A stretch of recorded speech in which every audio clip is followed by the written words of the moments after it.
गम्हा पर्वरे अघटन भौणी हातरू राखी बांधी बाइक्रे जाउथिले किंतु किए अबा जानिथिला बाटरे घटिब एपरी भयंकर अघटन। गोटे स्कूटी पछपटे एक द्रुतगामी बाइक धक्का देबारु मयूरभंज जिला बैसिंगा थाना अधीन बैसिंगा रूपसा रास्तार अस्तपुरा छक निकटरे घटिछि एहिपरि मर्मन्तुत दुर्घटना।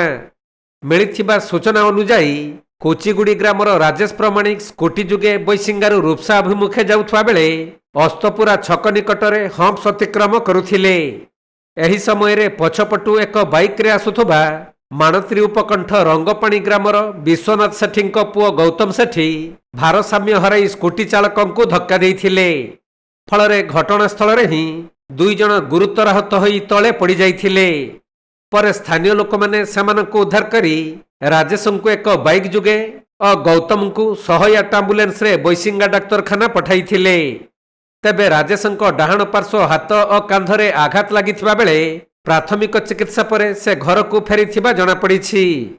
हेले गौतम दांत भांगी जिबा सह मुहरे गभीर क्षत होई डाहाण पापुली भांगी जाइथिबारु तांको बैसिंगा डाक्तरखाना रे प्राथमिक चिकित्सा करा जिबा परे बालेश्वर फकीर मोहन मेडिकल कॉलेज को स्थानांतर करा जाइथिबा जଣା पड़िछि।